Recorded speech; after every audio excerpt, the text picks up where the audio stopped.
함께 모이겠습니다. 어린이들은 사모님 따라서 여기 태준이가 이렇게 은혜를 사모하는 것 같습니다. 이렇게 계속 단으로 와서 또 태준이가 요즘 저하고 좀 더 친해졌어요. 그래서 이제 네. 오늘은 좀 특별한 예배죠. 그래서 우리 어 타티아나 뒤프다 수아 네, 네.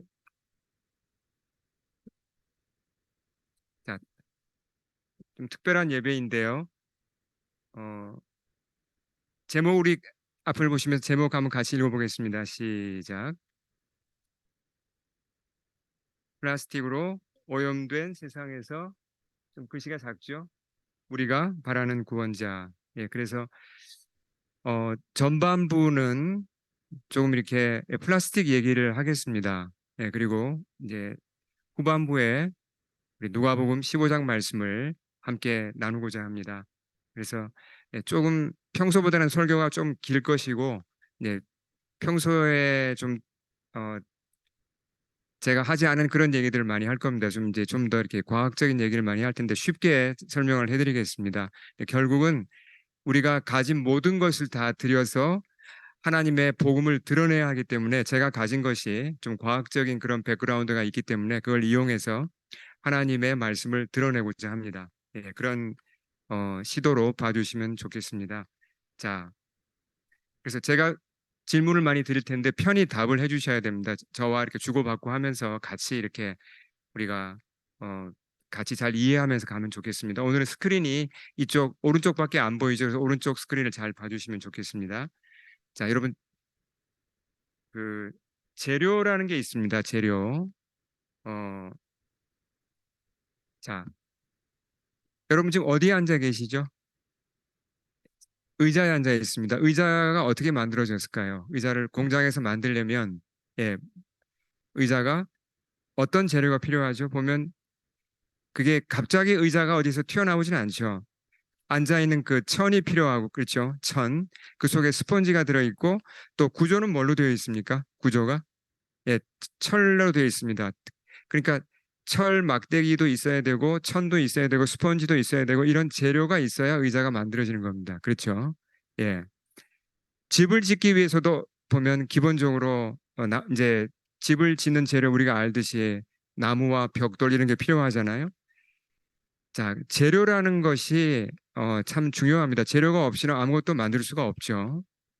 어, 근데 인류 역사가 시작된 이후로 지금까지 인류가 사용해온 재료들이 있습니다. 주로 어떤 걸 사용했을까요? 자, 여기 제가 힌트를 드리겠습니다. 자, 어떤 재료를 인류가 쭉 수천 년 동안 사용해온 재료, 첫 번째는 뭐죠? 나무죠. 이건 너무나 쉽습니다. 그 다음에 이건 뭘까요? 돌이죠. 돌도 재료로 많이 썼습니다. 집을 지을 때 돌도 썼고. 세 번째는 뭐죠? 이건 예, 사진이 그렇게 확실하진 않은데 이건 흙입니다. 흙을 재료로 썼습니다. 흙으로 뭘 만들 수 있죠? 흙으로 그릇도 만듭니다. 집도 만들지만. 그리고 잘 보이십니까? 뭐죠? 이건 모래입니다. 모래도 중요한 재료죠. 모래로 만들 수 있는 게 뭐 집도 짓지만 또 굉장히 중요한 게 있습니다. 모래로 뭘 만들죠? 모래가 무엇의 주된 원료죠? 유리입니다. 누가 지금 답했어요? 선우. 역시 좋아요. 이렇게 그러니까 아는 것도 중요한데 답을 확실하게 해주는 것도 굉장히 좋습니다. 네. 자, 또 아직 두 가지 남았습니다. 뭐죠, 이건? 이건 예, 금속 중에서 이건 아연, 철입니다. 굉장히 중요한 재료죠. 마지막으로 이게 사진을 제가 잘 예쁜 걸 못 골랐는데 뭘까요? 금속이에요. 금속 중에서 구리입니다. 구리. 카퍼 또는 이제 브론즈죠. 이 여섯 가지 재료가 전통적으로 인류 역사상 가장 많이 사용된 재료입니다. 물론 동물에게서 얻는 재료도 있어요. 동물에게서 어떤 재료를 얻죠? 우리가 고급 옷 입을 때 동물에게서 얻는 재료 있습니다. 뭐 얻습니까? 가죽. 가죽을 좋아하시는 가죽도 있고 또 뭐 있죠? 예, 양털도 있고 그렇죠? 또 비단도 동물에서 나온 겁니다. 예. 자, 식물에서 얻는 중요한 옷 재료 뭡니까? 식물로부터 얻는 것은 예, 뭐죠? 표집사님 뭐라고 그러셨어요? 예? 실. 예. 식물로부터 얻는 게 예, 마도 얻고 예, 그리고 면도 얻죠. 예. 자, 이렇게 옷이나 집이나 물건이나 모든 것들이 재료가 필요하고 수천 년 동안 인류는 친환경 재료를 써왔어요. 우리가 이제 최근에 좀 특별한 재료를 쓴 거지 과거에 썼던 재료는 모두 친환경적입니다. 친환경적이란 말은 무슨 말입니까? 아무리 써도 이것이 환경에 피해가 없다는 얘기죠. 그렇죠? 근데 20세기 초에 과학이 발전하면서 새로운 재료를 만들고자 도전하고 연구하는 과학자들이 있었습니다. 정말 최근 일이죠. 자, 이게 뭘까요? 오래된 물건입니다. 빗이죠, 머리빗. 뭘로 만들었을까요? 물론 이제 나무로도 참빗을 만들었죠. 근데 이게 동물의 한 부분이에요. 어느 부분일까요? 동물의 예, 뼈로도 만들 수 있는데 이건 뿔입니다. 뿔. 예, 동물의 뿔로 만들어진 그러니까 굉장히 지금 뭐 중요한 골동품이 이제 박물관에 남아 있는 거겠죠. 그러니까 자, 그러면 이런 빛, 빛을 만들려면 시간이 얼마나 걸릴까요? 이 하나 만들려면 얼마나 걸릴 것 같습니까? 자동으로 찍어낼 수가 없잖아요. 이걸 다 일일이 작은 톱 같은 걸로 손으로도 해야 되면 한 몇 시간 정도 걸릴 것 같습니까? 아무리 숙련된 사람이라도 이거 하나 만들려면 하루 정도는 하루에 하나 만들면 잘 만들 것 같습니다. 그렇죠? 나무로 만든 빛도 하루에 하나 만들면 잘 만드는 거. 이거 얼마나 그 많은 그걸 이라 그러나요? 예. 그러니까 살이 있으니까 촘촘하게 있으니까 저거 시간이 무지무지 많이 걸립니다. 그러니까 이제 저거를 팔아서 이익을 내고자 하는 사람들은 이제 생각을 많이 하는 겁니다. 어떻게 하면 좀 빨리 만들어서 좀 편하게 만들어서 좀 널리 이걸 보급도 하고 좀 편하게 쓰게 하면서 나도 돈도 벌 수 있을까? 이런 생각을 왜 하지 않겠습니까? 많은 생활 필수품들이 이제 그런 대상이 된 거죠. 좀 쉽게 만들어서 빠른 시간에 만들어서 대량으로 생산해서 예, 쓰는 사람도 편하고 만드는 사람도 좀 돈도 좀 벌고 그런 생각을 많이 한 겁니다. 자, 그래서 과학자들이 많이 예를 쓰고 연구를 하기 시작했습니다. 특별히 19세기 말 20세기 초에 그런 일들이 일어났죠. 그 당시까지만 해도요. 이 그릇, 용기, 컨테이너는 딱 두 가지였습니다. 이 머리빗이 맞죠? 자, 이게 뭐죠? 우리가 잘 알듯이 유리병입니다. 그러니까 한 100년 전까지만 해도 100년 그렇죠. 100년 전까지만 해도 거의 대부분의 음식은 유리병에 담았었습니다. 아니면 이제 뭐 그 장독 같은 항아리죠.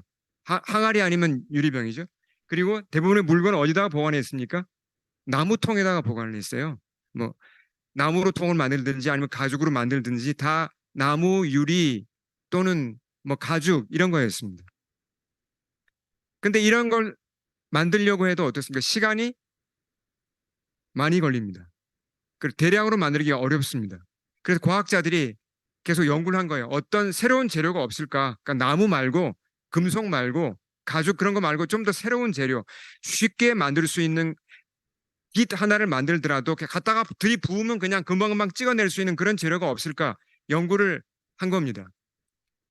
자, 그때 이제 어, 연구들이 이제 하루아침에 된 건 아니고 시간이 걸렸는데요. 그 연구에 투자를 한 회사들이 새로운 재료를 찾으려고 많은 회사들이 이제 뛰어들었는데 그 당시 이제 돈이 많았던 회사가 대부분 석유 회사들이었어요. 석유. 자, 석유 회사들 예를 들면 이제 여기 엑슨 모빌 같은 이제 석유 회사들이 그 투자를 많이 했습니다. 그럼 밑에 있는 이름들은 뭐냐면 다 화학 회사들입니다. 아주 그 당시 컸던 화학 회사들. 예. 화학 회사하고 석유 회사가 손을 잡았습니다. 우리가 새로운 재료를 만들어 보자. 나무도 아니고 금속도 아니고 쉽게 다룰 수 있는 그래서 쉽게 그릇도 찍어내고 빗도 찍어내고 뭐 의자도 찍어내고 할 수 있는 그런 재료를 만들어 보자. 근데 뭘 가지고 만들 건가? 석유로 해보자는 겁니다. 석유. 저기 원유죠. 크루드 오일이라는 게 원유입니다. 원유가 많으니까 원유를 이용해서 또 내추럴 가스를 이용해서 뭔가 좀 이렇게 많은데 이런 걸 이용해서 새로운 재료를 만들 수 없을까? 여러 도전이 있었습니다. 그중에 가장 크게 빛을 본 재료가 뭐냐면 폴리에틸렌이에요. 폴리에틸렌 그러면 생소하게 들리시죠? 근데 어, 생소한 게 아닙니다. 이 이름만 좀 생소하게 보일 뿐이지 예, 곧 알게 되십니다. 이게 얼마나 우리랑 친한 재료인지. 그러니까 신물질이에요. 폴리에틸렌이라는 신물질이 발명된 겁니다. 그 당시 이제 발명될 때 이런 왼쪽에 있는 이런 아주 간단한 장비를 써서 만들었습니다. 재료가 뭐라고요? 석유요, 석유. 석유나 그 이제 내추럴 가스를 이제 그 가공하는 과정에서 나오는 그런 부산물입니다. 그냥 쉽게 말하면 석유의 일부예요. 그걸 가지고 이렇게 압력을 가하고 뭔가 이렇게 좀 하니까 새로운 물질 여기 보면 아주 무슨 반짝이고 예쁘게 생겼죠. 이런 어 신물질이 이제 발명이 된 겁니다. 이게 폴리에틸렌이라는 이름을 붙였죠. 자, 그냥 참고로 알아두시면 편한데 폴리란 말이 무슨 말이죠? 영어에서 폴리 뭘 뜻합니까? 폴리 뭐죠? 폴리는 폴리 뭐죠? 우리 청년들 폴리 뜻이 뭐예요? 폴리 뭐예요? 많다는 말이에요, 적다는 말. 우리 승우 형제님 많다는 뜻이에요, 폴리. 그러니까 에틸렌이 많다는 뜻이에요. 에틸렌이 많다. 에틸렌이 많이 이어져 있단 말입니다. 예. 근데 당장 이걸 어디다 쓸지 몰랐는데 그 당시에 2차 대전 중이었습니다. 그 당시가. 예. 그래서 2차 대전 중에 영국군이 어디와 싸우고 있었죠? 예. 세계 2차 대전 때 영국하고 연합군이 나치 독일과 싸우고 있었습니다. 근데 그때 이제 문제가 된 게 뭐냐면 나치 독일이 영국을 폭격하려고 비행기를 보내는 겁니다. 그 막아야죠. 막기 위해서는 미리 탐지를 하고 막아야 되는데 그 당시만 해도 레이더가 없었어요. 우린 지금 당연히 레이더가 있는 걸로 생각을 하지만 그 당신 레이더가 없었고 영국이 처음으로 레이더를 개발하고 있었습니다. 영국이. 그게 이런 모양으로 생겼습니다. 레이더 같지가 않죠. 지금 보면 이건 무슨 전봇대 같기도 하고. 근데 그때는 이게 레이더였어요. 그 레이더를 개발해서 이걸 가지고 나치 독일 전투기가 오는 걸 이제 미리 탐지하고 그럼 이제 그래야 뭐 포를 쏘든지 뭐 대피를 하든지 할 거 아니에요. 근데 이 레이더를 개발하는데 어려움이 있었습니다. 그게 뭐냐면 전자공학 하신 분들은 다 아실 거예요. 신호를 처리를 해야 되는데 신호 처리를 하려면 케이블이 필요합니다. 그러니까 전선이 많이 필요하죠. 근데 이게 전선을 보시면요. 전선이란 거는 이게 레이더고요. 전선을 보시면 속은 보통 이렇게 구리로 되어 있고 전기가 통하죠. 겉을 뭘로 싸져 있습니까? 전기가 통하지 않는 걸로 싸져 있습니다. 안 그러면 어떻게 되죠? 서로 두 선이 붙으면 예, 엉켜버리죠. 신호가 이게 엉망이 되어버립니다. 그러니까 그걸 절연체라고 불러요. 예, 인슐레이터. 근데 그때만 해도 인슐레이터가 거의 없었어요. 뭘로 인슐레이터를 그러니까 쉽게 말하면 전기줄을 감싸는 걸 뭘로 했냐면 면으로 했습니다. 그리고 생고무 같은 걸로 했습니다. 그러니까 신호를 처리하는데 굉장히 이게 별로 도움이 안 되는 겁니다. 근데 새로 개발된 폴리에틸렌을 가지고 이 전선을 피복을 했더니 감쌌더니 너무너무 이게 완벽한 거예요. 그래가지고 예, 폴리에틸렌 덕분에 레이더가 완성이 될 수 있었습니다. 그래서 많은 사람 이제 아는 사람들은 알죠. 영국이 독일을 물리치고 2차 대전에서 승리할 수 있었던 숨은 공신이 뭐냐면 폴리에틸렌이에요, 사실은. 예. 자, 전쟁이 끝나면서 이제 사람들의 관심을 끌기 시작했습니다. 폴리에틸렌 그게 뭐지? 그게 뭐길래 그렇게 케이블을 이렇게 절연체로도 쓰이고 그 첨단 재료구나. 야, 신기하다. 관심을 끌기 시작했습니다. 폴리에틸렌의 인기가 하늘로 치솟았어요. 근데 이게 폴리에틸렌이 전선을 피복하는 데만 쓰는 게 아니라 정말 다양하게 쓸 수가 있습니다. 얘가 화학적으로도 굉장히 안정됩니다. 염산을 담을 수 있어요. 염산에 안 녹습니다. 염산에 안 녹으니까 식초 괜찮을까요? 식초통으로 쓸 수 있습니다. 뭐 샴푸 그런 거 당연히 쓸 수 있죠. 그러니까 식품통으로 쓸 수 있고 화장품통 뭐든지 다 보관할 수 있고 거의 모든 걸 다 만들 수 있습니다. 그리고 또 열에도 강해서 심지어 전자레인지에 넣고 돌려도 끄덕없어요. 예. 거기다가 또 단가가 싸고 대량 생산이 가능합니다. 왜죠? 이건 이제 조금 열을 가하면 액체가 됩니다. 이걸 틀에다가 부어서 계속 찍어내면 아주 빠른 시간 내에 앞에 보여드렸던 그런 빗이나 의자나 이런 물건들을 아주 빠른 시간 내에 많이 만들어낼 수가 있다는 거죠. 예. 그래서 급속도로 폴리에틸렌이 전 세계로 보급되기 시작했습니다. 자, 여러분 주위에서 한번 폴리에틸렌으로 만들어진 게 뭐가 있나 한번 찾아보시겠습니까? 뭐가 있을까요? 한번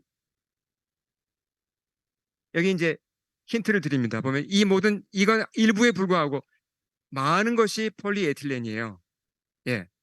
입고 계신 옷 중에도 폴리에틸렌이 들어있고 쓰시는 플라스틱 제품 중에 그러니까 현재 지구상에 나와 있는 플라스틱의 가장 많은 부분이 폴리에틸렌입니다. 예, PE, 폴리에틸렌이라고 그렇게 알고 계시면 됩니다. 페인트 속에도 들어가 있고요. 플라스틱 컵은 물론이고 뭐 심지어 이제 방금 말씀드렸지만 섬유 중에도 많은 부분을 차지하고 있다는 것. 자, 그래서 재활용 여러분 집에서 하시나요? 재활용 하실 때 번호가 있죠. 2번이 뭐라고요? 2번. 여기 제가 써 있죠. 2번이 뭡니까? 이게 바로 폴리에틸렌인데 폴리에틸렌의 종류가 두 가지가 사실은 이제 종류가 여러 가지가 있는데 이렇게 재활용하실 때는 캐나다에서는 번호가 모두 몇 개입니까? 기억하시는 분? 1번부터 몇 번까지 있죠? 리사이클 코드가 몇 번? 이거 모르시면 굉장히 문제가 있습니다. 재활용 안 하신다는 건데 재활용 코드가 1번부터 몇 번까지 있죠? 정확하게 아시는 분. 그러니까 캐나다에서 다른 나라 빼고 1번부터 몇 번? 자, 크게 한번 얘기해 보세요. 몇 번이요? 아, 이거 문제가 있네요. 아, 이거 다시 배워야겠습니다. 예, 1번부터 7번까지 있습니다. 7번. 1번에서 7번까지 있는데 예, 인터넷 찾아보시면 금방 나옵니다. 몬트리올 리사이클 코드 찾아보시면 1번에 7번까지인데요. 7번은 수거에 가는 데가 별로 없어요. 7번은. 그리고 6번은 이따가 말씀드리겠지만 6번은 안 받습니다. 6번은 재활용이 안 돼요. 재활용 되는 게 1번에서 5번까지입니다. 예, 저만 알고 있나요? 이렇게 저만 이렇게 막 이 부분에 대해서 막 강조를 하는지 모르겠는데 제가 워낙 재활용을 이제 강조를 하다 보니까 집에서도 자, 2번이 뭐라고요? 재활용 중에서 2번이 가장 많은 플라스틱입니다. 그게 자, 폴리에틸렌인데 밀도가 높은 폴리에틸렌이에요. 밀도가 높은 거. 예. 그리고 4번이 있습니다. 4번도 폴리에틸렌이에요. 그러니까 밀도가 낮은 거, 좀 더 부드러운 겁니다. 그러니까 우리가 흔히 부르는 이제 비닐 종류 대부분 다 폴리에틸렌이에요. 밀도가 낮은 거죠. 이건 4번입니다. 그 다음에 좀 부드러운 뚜껑 같은 것들요. 그런 것도 다, 예. 그래서 2번하고 4번 분류하실 때, 이게 폴리에틸렌이구나. 이걸 기억하시면 좋겠습니다. 예. 플라스틱의 왕이죠, 거의. 자, 플라스틱 외에도, 자, 플라스틱 중에서 폴리에틸렌 외에 여러분이 아시는 플라스틱이 뭐가 있죠?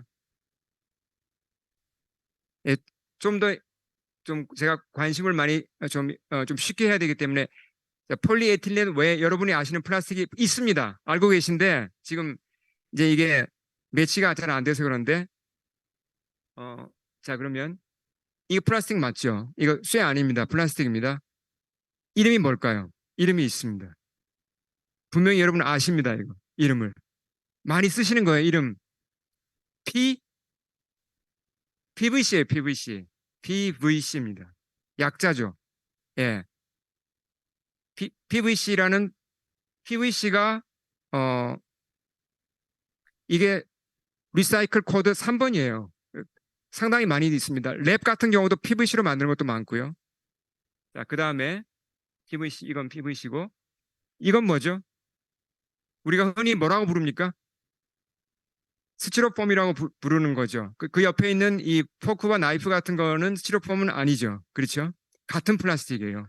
한쪽은 이렇게 공기를 넣어서 이렇게 그 발포를 시킨 거고, 그렇지 않고 단단하게 만들면 포크나 나이프처럼 이렇게 만들 수 있습니다. 이것이 폴리스틸렌이에요. 들어보셨죠? 폴리스틸렌. 폴리스틸렌은 재활용이 안 됩니다. 이걸 아셔야 돼요. 그러니까 이건 가나나 안 쓰셔야죠. 예, 그래서 우리 교회에서도 보면 일회용 포크 나이프를 우리는 쓰지 않습니다. 스푼 같은 걸. 그만큼 이건 오염이 더 많이 되기 때문이죠. 어쨌든 이런 플라스틱들이 급속도로 나오면서 신소재로 각광을 받기 시작했습니다. 한 가지 플라스틱을 더 소개해 드릴게요. 이게 중요한데 재활용 코드에서 1번이 안 나왔죠. 그렇죠. 1번. 네. 자, 다음 플라스틱으로 갑니다. 이게 뭐죠? 물병이죠. 그죠? 물병. 예. 원래 물이나 음료수는 당연히 어디다가 담아서 팔았습니까? 유리병이죠. 유리병. 근데 플라스틱이 보급되니까 여러분이 만약에 코카콜라 사장이라면 그 무거운 유리병을 쓰시겠습니까? 아니면 이렇게 가벼운 플라스틱 병을 쓰시겠습니까? 어느 쪽을 선호하시겠어요? 값이 훨씬 싸다면 당연히 이 플라스틱 병을 쓰시겠죠. 근데 이제 콜라 같은 경우는 뭐냐면 이게 압력이 높아요. 예, 잘못하면 터지잖아요. 웬만한 플라스틱은 못 견딥니다. 폴리에틸렌 가지고는 이걸 안 됩니다. 터져요. 물론 이건 이제 물이지만 뭐 이제 콜라와 같은 그런 이제 탄산음료까지 다 포함된 겁니다. 그래서 좀 늦게 개발이 됐어요. 1968년에 이 새로운 플라스틱이 만들어졌는데 폴리에틸렌 이름이 뭐라고요? 이름이 좀 어렵죠? 예, 테레프탈레이트. 이거 줄여서 폴리에틸렌 앞에 폴리에틸렌 뒤에 T가 하나 더 붙습니다. 이게 그러니까 흔히 한국말로 뭐라고 부르는 플라스틱입니까? 페트병이라고 부르죠. 우리가 페트병. 예, 페트병이 바로 예, 여기서 나온 겁니다. 페트병도 앞에 있는 PE가 폴리에틸렌, T는 이제 테레프탈레이트죠. 예, 그러니까 뭐 뒤에 복잡한 화학 이름을 외울 필요는 없지만 어, 페트라는 플라스틱이 새로 만들어졌구나 이걸 아시면 됩니다. 이게 발명된 겁니다. 그래서 이때부터 생수 회사들 처음으로 이 페트병을 도입한 회사는 프랑스 생수 회사 비텔이라는 회사입니다. 에비앙도 당연히 이제 뒤에 도입했고요. 그다음에 75년에 코카콜라가 이 페트병을 도입합니다. 완전히 바뀌었죠. 지금 물론 이제 뭐 부분적으로 유리병이 남아 있지만 지금 대부분 이 페트병을 쓰죠.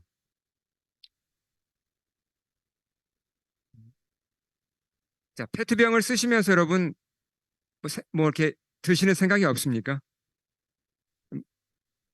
음료수를 마시거나 물을 마시고 나서 그 병을 보시고 아무 생각이 없으세요? 한번 물병, 저는 페트병을 안 쓰기 때문에 제가 이제 여기 없지만 텀블러를 쓰기 때문에 좀 예를 들 수는 없지만 이게 이제 만약에 페트병이라면 물을 다 마십니다. 마시고 나서 이걸 보실 때 아무 생각이 없으세요? 그 버려야 되잖아요, 지금 이걸 한 번 썼는데.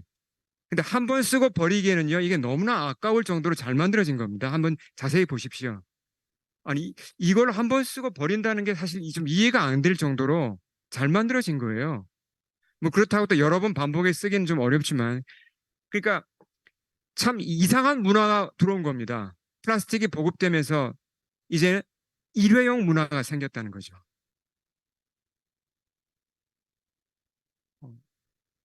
자, 네. 아주 좋은 재활용 아이디어입니다. 이 페트병, 좀 큰 페트병에 쌀을 넣어 두시면 벌레가 안 생기고 그렇게 활용하시는 게 아주 좋죠. 예. 아, 예, 아주 굿 아이디어. 좋습니다. 이런 그 노하우들을 서로 우리가 알려주고 이 재활용으로 더 열심히 이렇게 그 함께 해나가는 것이 아주 중요합니다. 예. 자, 그래서 자, 제가 여기서 지금 강조 드리는 것은 플라스틱이 신소재라는 겁니다. 신소재이고 첨단 과학 끝에 만들어진 것이고요. 플라스틱은 우리가 쓰긴 쉽지만 처음에 발명한 사람은 이 대단한 정말 이런 뛰어난 그 과학자들이었고 엄청난 많은 투자를 해서 이 신소재가 만들어진 겁니다. 지금 수십 종의 플라스틱이 있고 그 혜택을 실제로 많이 보고 있어요. 그래서 플라스틱은 탄생한 지 불과 100년도 되지 않아서 다른 재료를 전부 다 대체해 버렸습니다. 자, 플라스틱을 많이 씁니까? 나무를 많이 씁니까? 플라스틱을 많이 씁니까? 아니면 금속을 많이 씁니까? 플라스틱을 많이 씁니까? 아니면 면화를 더 많이 씁니까? 섬유를 봐도 그렇고 그릇을 봐도 그렇고 생활용품을 봐도 그렇고 어디를 봐도 플라스틱이 다 대체해 버렸어요. 그만큼 편해요. 왜냐하면 플라스틱은 그렇잖아요. 뭐 물도 안 새죠. 그리고 튼튼하죠. 가볍죠. 값싸죠. 그러니까 대체할 수밖에 없습니다. 그러니까 재료의 왕이 된 겁니다. 마치 석기 시대에 있었다가 그 다음에 뭐죠? 옛날에 석기 시대. 그 다음에 청동기 시대가 오고 그 다음에 철기 시대가 오고 그러다가 또 요즘 뭐 실리콘 시대, 뭐 반도체 시대도 왔다고 할 수 있는데 지금 시대는 재료로 보면 어떤 시대입니까? 지금은 플라스틱 시대가 온 거라고 학자들은 그렇게 얘기를 합니다. 분명히 플라스틱에는 이런 좋은 점들이 있습니다.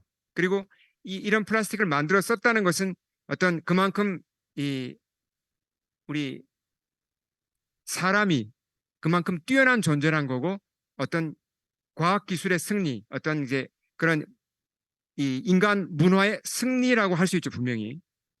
자, 플라스틱을 이제 하나만 더 보여드리겠습니다. 엔지니어링 플라스틱이란 말 들어보셨습니까? 잘 못 들어보셨죠? 그러면 플라스틱으로 기계를 만들 수 있을까요? 예를 들어서 플라스틱으로 기계를 만들어서 플라스틱만으로 기계를 만들고 그 기계를 돌릴 수 있을까요? 시계를 만든다든지 그러니까 시계 부품이라든지 아주 정교한 부품에도 사실은 플라스틱이 들어갑니다. 여러분이 쓰시는 그 휴대전화 플라스틱이 들어있을까요? 없을까요? 스마트폰에 많이 들어있습니다. 그 중에 굉장히 중요한 부분이 뭐냐면 카메라입니다. 카메라의 많은 부분이 플라스틱으로 되어 있어요. 유리 아닙니다. 보시면 첨단 플라스틱 재료죠. 그런 플라스틱을 엔지니어링 플라스틱이라고 부릅니다. 예를 들어서 이건 이제 확대한 건데 아주 작은 그런 그런 이제 기어들이죠. 그리고 자동차 부품, 항공기 부품에도 정말 많은 플라스틱이 들어갑니다. 그러니까 지금은 플라스틱이 없으면 사회가 다 마비돼요. 자동차 못 만듭니다. 항공기 못 만듭니다. 휴대폰 못 만듭니다. 컴퓨터, 전자제품 아무것도 못 만들어요. 완전히 지금 이 시대는 플라스틱에 의존되어 있고 좀 심하게 말을 하면 플라스틱에 거의 중독되어 있습니다. 그러니까 플라스틱을 빼면 사회가 안 돌아갑니다.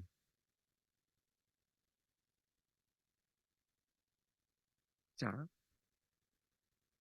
그래서 분명히 플라스틱은 경이로운 신소재가 맞습니다. 자, 그럼 이제 이 질문을 제가 드릴게요. 플라스틱 없이 과연 살 수 있을까?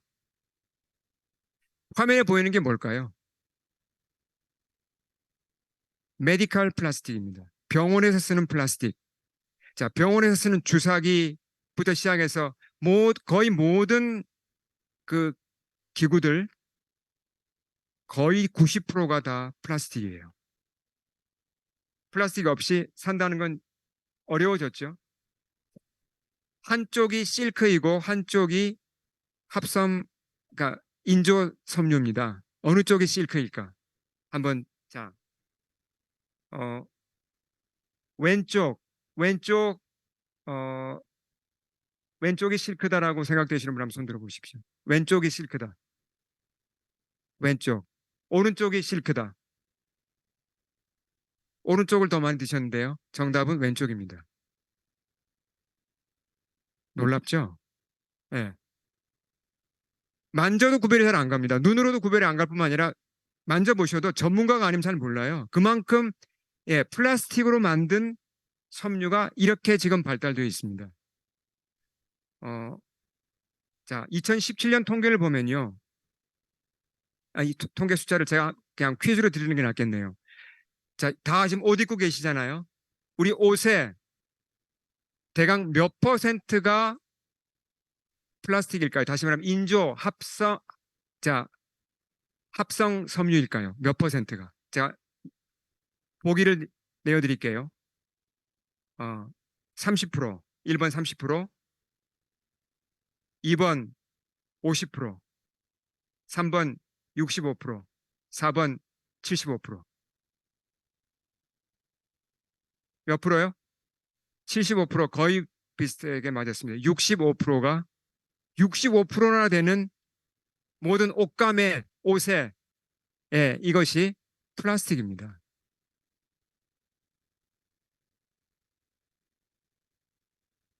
면이 차지하는 커튼 면이 몇 프로냐면 24%밖에 안 돼요. 울은 1%입니다.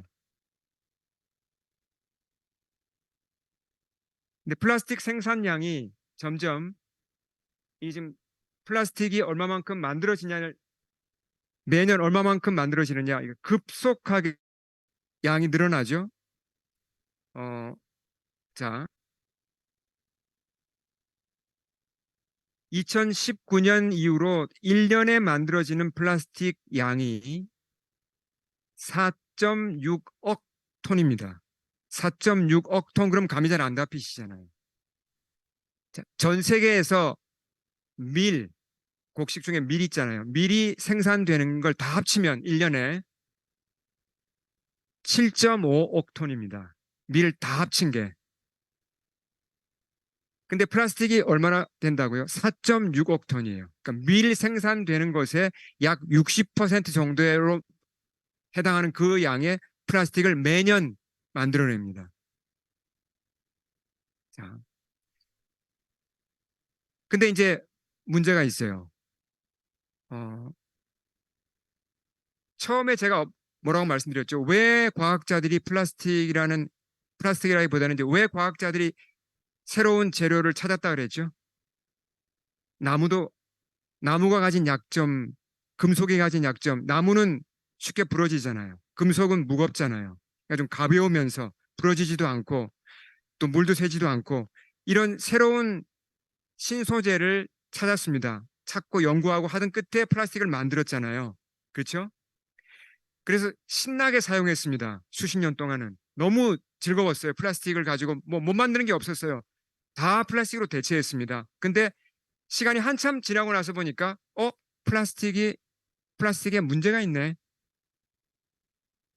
어떤 문제죠? 심각한 문제가 발견되었습니다. 무슨 문제일까요? 플라스틱이 예, 썩지 않는다는 겁니다. 이게 참 어, 생분해란 말을 쓰는데 원래는 썩지 않은 게 좋은 거였어요. 여러분 집에서 나무로 이제 울타리 만들거나 이렇게 집에서 그 가든을 해보신 분들은 압니다. 나무가 오래되면 어떻게 됩니까? 예, 나무 밑부분이 흙과 닿은 부분이 썩습니다. 그래서 나무를 썩게 하지 않으려고 뭐 여러 가지 처리를 하고 애를 쓰거든요. 썩으면 안 좋죠. 썩지 않고 그 오랫동안 견뎌야죠. 썩지 않는 거를 찾아서 플라스틱을 만들어 놨는데 플라스틱은 그래서 안 썩습니다. 안 썩는데 이제 안 썩는 게 문제가 된 겁니다.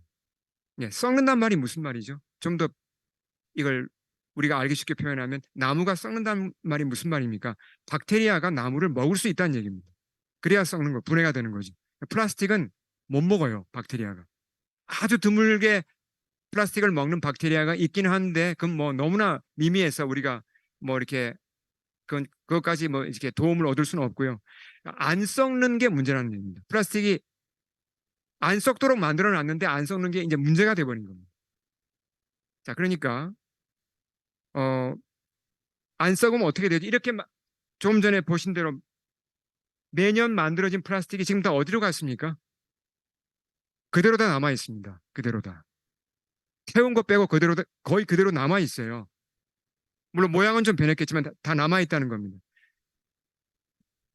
플라스틱이 그러면 완전히 분해가 되어서 자연으로 돌아가는데 몇 년이 걸리죠, 대강? 제가 작년에 이걸 말씀드렸습니다. 대강 몇 년 걸리죠, 평균. 예를 들어서 어, 어떤 뭐 플라스틱 컵이 하나 있다. 예.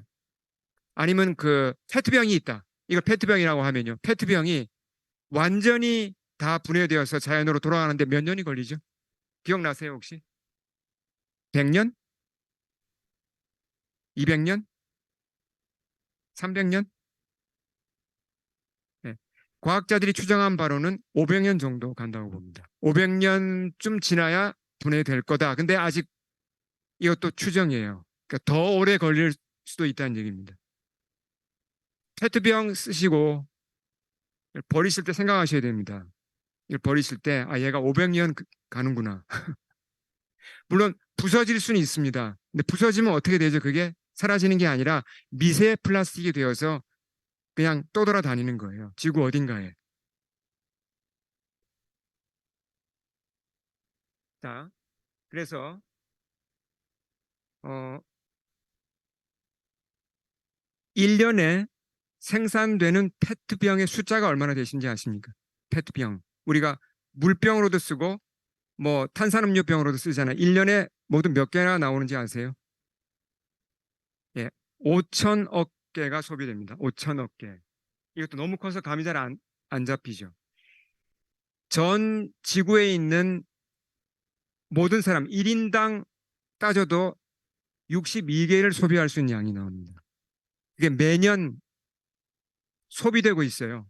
만들어지는 데는 1초밖에 안 걸립니다. 이런 페트병이 1초 걸리는데 사용되는 거는 몇 분에서 몇 시간이면 사용이 끝나고 그 다음에는 500년 동안 남는 겁니다. 그래서 플라스틱 쓰레기가 얼마나 배출되는가? 이건 이제 인도네시아의 한 해안가입니다. 모아놓은 플라스틱 쓰레기인데요. 자, 얼마만큼의 양의 플라스틱 쓰레기가 매년 배출된다고 읽어보시겠어요? 3.5억 톤입니다. 매년 생산되는 게 4.6억 톤이니까 그중에 76%가 쓰레기로 나오는 겁니다. 이게 매년, 근데 문제는 쌓여가요. 그럼 개인당으로 따지면 1인당 플라스틱을 얼마만큼 내다 버리냐 하는 겁니다. 제일 많이 플라스틱을 사용하고 버리는 나라가 어딘지 아실 겁니다. 어딜까요? 미국이죠. 예. 미국은 1인당 플라스틱 쓰레기를 배출하는 것이 이제 1년에 미국 사람 한 사람이 대강 얼마나 버리는지 아십니까? 124kg입니다. 124kg의 플라스틱을 버려요. 예. 2위가 어딘지 아십니까? 2위. 창피하게도 대한민국입니다. 88kg. 1년에 내다 버립니다. 캐나다는 얼마쯤 될까요? 예, 78kg를 버립니다. 1년에. OECD에 의하면 이렇게 3.5억 톤의 플라스틱이 버려지는데 그중에 땅에 묻는 것이 49%, 태우는 것이 19%, 그리고 그냥 관리가 안 돼서 그냥 아무렇게나 버려지는 것이 22%입니다. 땅에 묻으면 그냥 썩을까요? 안 썩는다 그랬죠. 땅에 묻어도 500년 갑니다. 그럼 토양을 오염시키는 겁니다. 물을 오염시키는 겁니다. 지하수 오염이 일어나죠. 그래서 아무렇게나 버려진 이 플라스틱이 대부분 다 바다로 흘러갑니다. 바다로 흘러가는데 자 보세요. 바다로 1년에 얼마만큼의 플라스틱 쓰레기가 바다로 들어가는가 이 부분도 잘 들어보시면 좋습니다.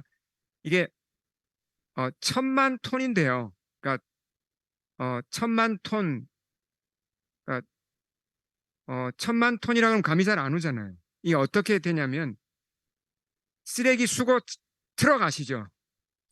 그 트럭으로 가득 채운 거를 1분에 한 번씩 바다에다가 쏟아버리는 꼴입니다.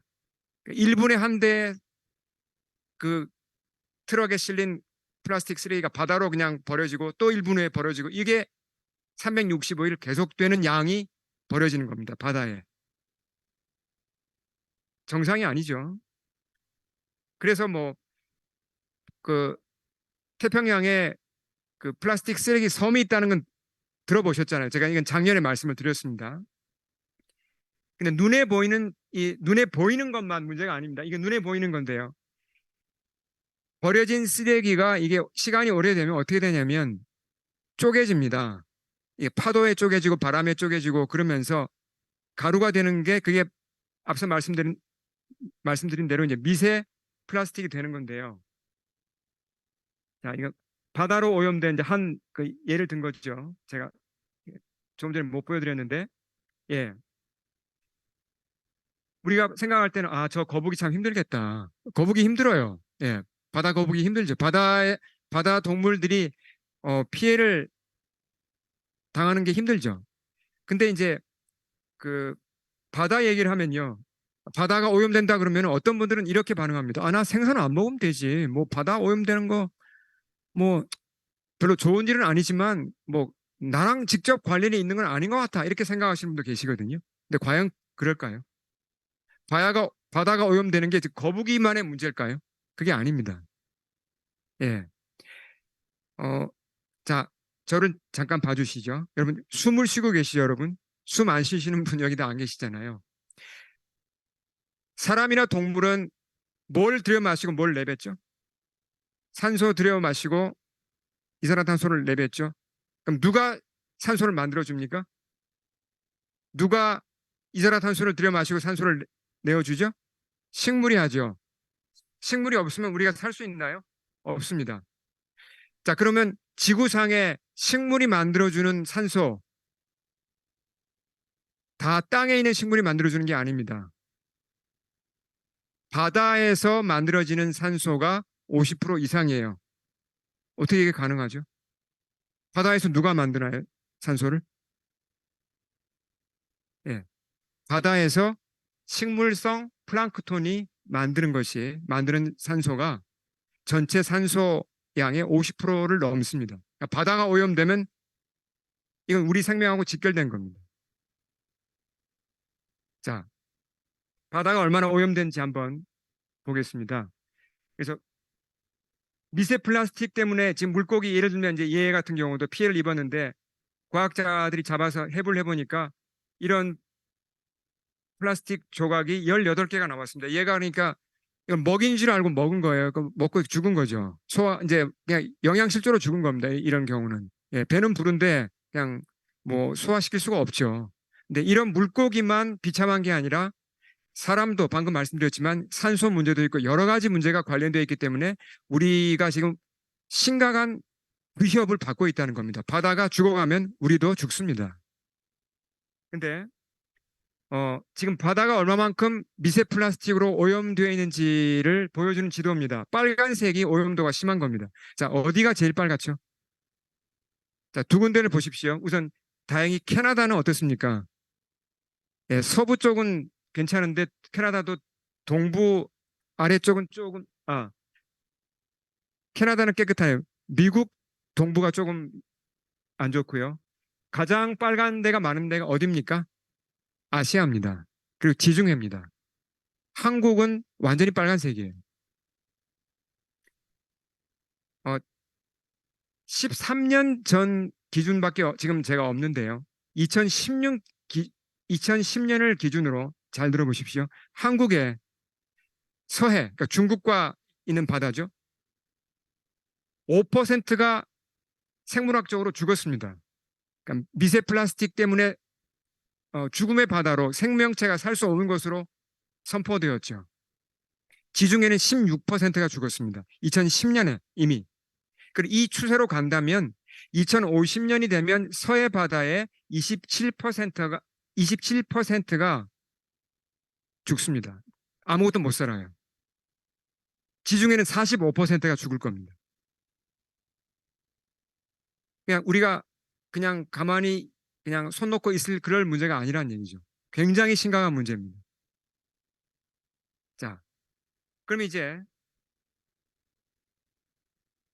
우리가 어떻게 해야 되는가? 당연히 우리가 기본적으로 해야 할 바는 압니다.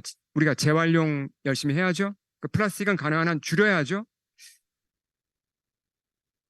크리스천으로서 특별히 우린 재활용하고 이런 쪽은 마음을 많이 써야 됩니다. 그래서 우리 교회에서는 이제 그래서 텀블러 캠페인도 우리가 하고 가능한 한 우리 이제 플라스틱을 쓰지 않고자 애를 쓰거든요.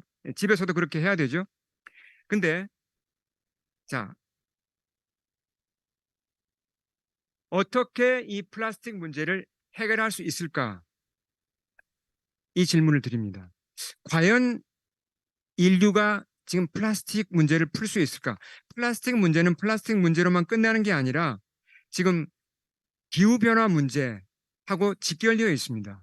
플라스틱 사용량이 늘어나는 거하고 탄소 배출이 늘어나는 거하고 똑같이 갑니다. 예. 어,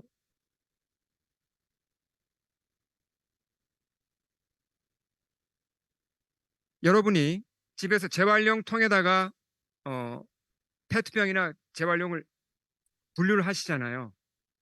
분류하시죠. 어쨌든 재활용 열심히 하시는 것 같은데 과연 몇 퍼센트나 진짜 재활용이 될까요? 진짜로 건져져서 세척되어서 다른 물건으로 만들어질까? 진짜 재활용 되는 게 몇 프로쯤 될까요? 50%? 30%? 20%? 10%? 답은 9%입니다. 9%밖에 안 돼요. 자, 이 부분도 잘 들어보십시오. 페트병, 제가 오늘 페트병이 없으니까 참 이게 예를 들기가 어려운데, 자, 페트병이 있습니다. 다 마셨습니다. 재활용통에 넣으면서, 아, 그래도 나는 이제 재활용했다. 좀 뿌듯함이 있습니다. 이 재활용 잘 될까요, 얘가? 문제가 있어요. 왜죠?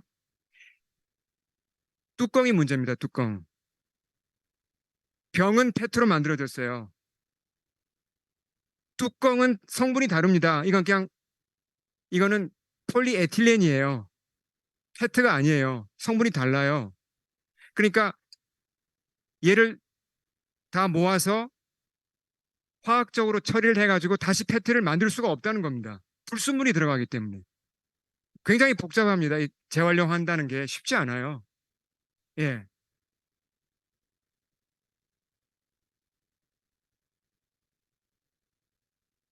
어, 자, 국제자연기금이라는 단체가 있죠. WWF에서. 뭘 발표하냐면 2050년이 되면 해양 쓰레기의 양이 지금보다 4배가 될 거라고 그렇게 경고했습니다. 이게 뭘 얘기하냐면 해양 쓰레기가 4배가 된단 말은 뭘 얘기하냐면요. 바닷물 속에 물고기를 물고기 전 세계 바다에서 물고기를 다 잡을 수 있죠. 만약에 다 잡는다. 무게가 나올 거 아니에요. 그 물고기 무게. 그렇죠? 그러니까 전 세계 바다에 살고 있는 물고기의 무게보다 플라스틱의 무게가 더 많아질 겁니다. 2050년이 되면. 그런 세상에 살 수 있을 것 같습니까, 우리가? 굉장히 심각한 문제들이 더 많이 따라오겠죠. 자, 그러면 이제 플라스틱 부분의 마지막 결론입니다. 어, 그럼 도대체 뭐 하고 있는 겁니까? 우리는 지금 이렇게 플라스틱으로 지구가 이렇게 오염되어 가고 있는데 왜 그냥 이거 당하고만 있는 거죠? 뭔가 이걸 브레이크를 걸어야 되지 않겠습니까? 예를 들어서 비닐봉지 사용 같은 걸 금지를 하고 플라스틱 사용을 더 확실하게 줄이고 재활용도 좀 더 강화하고 이걸 왜 못하죠? 플라스틱 중에서 그 우리가 이제 비닐봉지라고 부르잖아요. 비닐봉지 지금 완전히 금지가 된 건가요? 아니면 아직 쓰나요? 캐나다에서. 이거 금지시키는, 그러니까 이것도 가게에서 살 때, 슈퍼나 이런 가게에서 물건을 살 때 담아주는 것, 이거 금지하는데도 진짜 오래 걸렸습니다. 근데 가정에서는 여전히 비닐봉지 씁니다. 여러분, 쓰레기통에 다 보면 버리실 때 그 비닐봉지에 묶어서 버리죠. 이거 하나조차 우리 지금 못 바꾸고 있습니다. 현대인은 플라스틱에 깊이 의존되어 있습니다. 심각한 문제죠. 자, 어, 자, 플라스틱 부분에서 이제 중요한 결론입니다. 이 부분을 잘 들으셔야 됩니다. 크리스찬으로서 우리가 크리스찬으로서 플라스틱을 보면서 우리가 뭘 배워야 할까요? 우린 두 가지를 배워야 합니다. 자, 플라스틱이라는 신소재를 만들었다는 것은 인간이 그만큼 뛰어난 존재라는 얘기입니다. 우리에게 능력이 있고, 우리에게 지혜가 있고, 정말 인간이 대단한 문명과 문화를 만들었다는 겁니다. 자랑스러워할 일이 맞죠? 그렇지만 한계가 분명히 있다는 겁니다. 편리한 재료를 만들었지만 결국은 플라스틱에 우리는 발목을 붙잡히고 말았습니다. 지금 플라스틱 때문에 세상이 망하게 생겼습니다. 플라스틱 때문에 우리가 다 환경 오염에 묶여서 예, 정말 건강을 잃어버리고 지구를 다 망치게 생겼다는 거죠. 그런 위기에 처했다는 겁니다. 이게 인간이 가진 한계라는 겁니다. 플라스틱 문제 앞에서 인간의 한계를 깨닫고 인정하는 게 중요하다는 거죠. 예. 자, 말씀으로 한번 들어가 보겠습니다. 제가 길게 얘기를 했는데 여러분 이건 이제 그 여러모로 중요한 얘기이기 때문에 좀 자세한 설명을 드렸습니다. 앞에 화면 보시면서 말씀을 우리 같이 한번 크게 읽겠습니다. 시작. 아버지가 재산 중에서 내게 돌아올 분깃을 내게 주소서.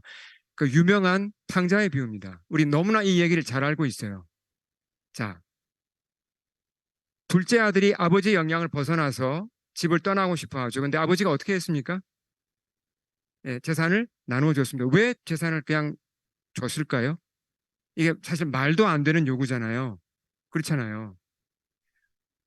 아버지가 멀쩡히 살아있는데 유산을 달라 말이 안 되잖아요. 근데 나누어 줍니다. 왜요? 이미 마음이 떠났다는 걸 알고 나중에 얘가 마음을 돌이켜 돌아올 때를 대비해서 관계를 끊지 않는 거죠. 관계를 살려놓는 겁니다. 자, 아들이 어떻게 했습니까? 즉시 받은 재산을 싹 정리해서 현금으로 바꾸고 먼 나라로 떠났습니다. 자, 이 사람이 둘째 아들이 먼 나라로 떠날 때, 아, 난 먼 나라로 가서 우리 아버지를 떠나서 이제 내 마음대로 살 거야. 내 마음대로 내가 흥청망청 살다가 그냥 망할 거야라고 결심했을까요? 아니죠. 나름대로 다 계획이 있었을 겁니다. 아버지는 싫지만 나도 내 인생이 있어. 내가 원하는 삶을 멋지게 한번 살아볼 거야. 내가 놀기도 하지만 내 인생을 내 취향에 맞게 정말 어, 내가 한번 내 인생을 멋지게 살아볼 거야. 뭔가 그런 계획이 있었을 겁니다. 그렇잖아요. 그냥 누가 그냥 처음부터 흥청망청 인생을 망치고자 하는 사람이 어디 있습니까? 그렇게 뭔가 자기 나름대로 잘해보고자 했을 겁니다. 근데 결과는 어떻죠? 결과. 자, 말씀 읽겠습니다. 시작. 거기서 허랑방탕하여 그 재산을 낭비하더니 방탕하게 모두 낭비했다 그랬습니다.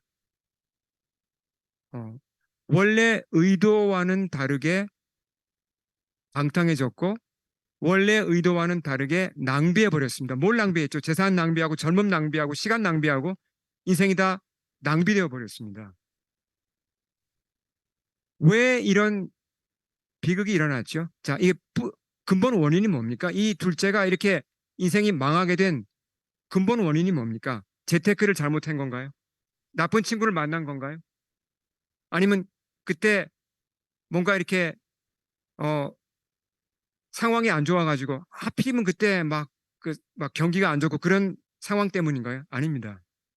근본 원인은 뭐죠? 그렇죠. 아버지를 떠났기 때문입니다.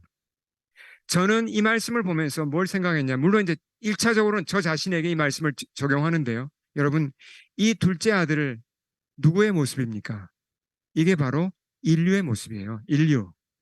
인류, 이게 개인 각각 우리의 모습도 나타내지만요. 이게 인류의 모습입니다. 인류는 아주 위대한 점을 가지고 있어요. 뛰어난 문명을 이루었습니다. 플라스틱 하나만 보더라도 이런 첨단 재료를 만들었습니다. 정말 너무나 빼어납니다. 문화적으로 빼어나고 과학적으로 빼어나고 그 하나의 증거가 플라스틱이잖아요. 근데 왜 이 둘째 아들이 망했죠? 왜 결국은 인생을 허랑방탕하고 그러니까 낭비하고 다 날려버린 거죠? 한계가 있기 때문이에요. 한계가. 여러분, 이 한계를 생각하셔야 됩니다. 여러분, 잠깐 우리 자기 자신의 인생을 한번 돌아보면 좋겠어요. 우리 잠깐 한번 눈을 감아 보겠습니다. 눈을 감고 가슴에 손을 모으고 지나온 삶을 잠깐 한번 돌아보겠습니다. 후회되는 거 없으십니까? 아, 내가 그때 이것만 좀 하지 않았으면 내 인생이 좀 달라졌을 텐데. 아니면 그 사람만 안 만났으면 내 인생이 달라졌을 텐데. 아, 그쪽으로 갔더라면, 그 학교를 갔더라면, 그 회사를 들어갔더라면 내 인생이 달라졌을 텐데. 내가 그 실수만 하지 않았다면 내 인생이 달라졌을 텐데. 이런 후회가 없으십니까? 분명히 있을 겁니다. 근데 그럼 그 후회하는 것을 과거로 돌아가서 바꾼다고 인생이 달라질 거예요. 아, 내가 그때 A로 갈 게 아니라 B로 갔어야 했는데, 그럼 B로 간다면 진짜 내 인생이 달라질까요? 그렇지 않습니다. 다시 눈을 뜨겠습니다. 기도는 좀 이따가 우리가 할 거고요. 이제 결론 부분이 남았습니다. 자, 저를 보십시오. 우리가 분명히 후회되는 게 있죠. 아, 내가 이걸 잘못했구나. 실수했구나. 선택을 잘못했구나. 뭔가 내가 그러지 말았어야 되는데, 그러면 좀 더 잘 됐을 텐데, 그런 후회가 다 있습니다. 근데 그런 후회를 통해서 뭘 봐야 된다는 얘기죠? 내가 한계를 가졌구나. 이걸 보셔야 됩니다. 내가 한계를 가졌구나. 그 한계는 무엇으로만 채워지는 겁니까? 하나님으로만 채워지는 겁니다. 아무리 다른 좋은 조건을 내가 얻어도, 아무리 좋은 찬스를 얻고, 아무리 좋은 내가 뭔가 뭘 얻어도 안 바뀌어요. 그 한계는 넘어가지지가 않습니다. 그리스도를 만나야 그 한계가 극복이 될 수 있다는 겁니다. 안 그러면 뭐죠? 이걸 모르면 어떻게 됩니까? 평생 어떻게 산다는 얘기죠? 겉으로 성공할 수 있습니다. 겉으로 사회에서 성공할 수 있고 내가 뭔가 지위에 오를 수 있고 번듯하게 뭘 소유하고 잘 꾸밀 수 있습니다. 그러나 결국 내 인생의 결론은 딱 이 말씀이에요. 뭐라고요? waste. 낭비하는 겁니다. 결국 내 인생은 낭비로 끝날 겁니다. 예. 나의 한계를 모른다면 내 한계가 뭐죠? 나는 하나님이 아니라는 사실. 나는 구원자가 필요하다는 사실. 구원자이신 주님께 엎드려야 한다는 이걸 깨닫고 구원자를 붙들어야 된다는 겁니다. 그러니까 오히려 여러분 현재 지구상에 일어나고 있는 이 재난들 그 자체가 좋은 건 당연히 아니죠.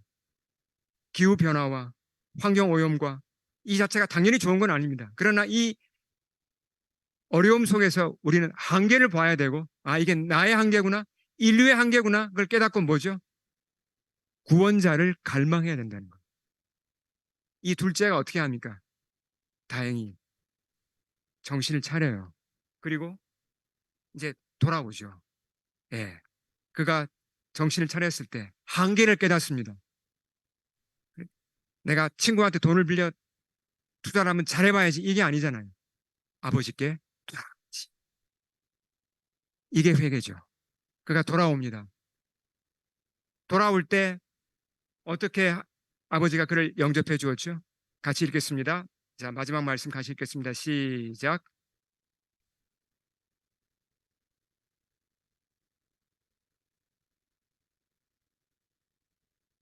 우리가 뭐 거의 외울 정도로 많이 잘 알고 있는 말씀이죠. 이 비유 속에서 아버지가 멀리서도 아들을 알아보았고 그 처음에는 떠날 때는 왕자의 모습이었는데 돌아올 때는 거지의 모습이었잖아요. 근데 아버지는 알아보았습니다. 달려나갔습니다. 혹시 딴 데로 셀까 봐. 그리고 아무 조건 없이 영접해 주었어요. 묻질 않았어요. 아무 질문을 안 했습니다. 너 그래도 그 돈이 많았는데 너 그거 어떻게 됐냐? 아니면 너 진짜 돌아온 거 맞아? 뭐 뭔가 이렇게 좀 마음에 맺힌 거 좀 뭐 질문이라도 할 것 같은데 너 진짜 회개한 거 맞지? 너 다시는 그러면 안 된다. 뭔가 이런 뭔가 다짐도 받고 뭔가 이렇게 좀 다그치기라도 할 것 같은데 질문도 하지 않고 다그치지도 않습니다. 그냥 영접해 주세요.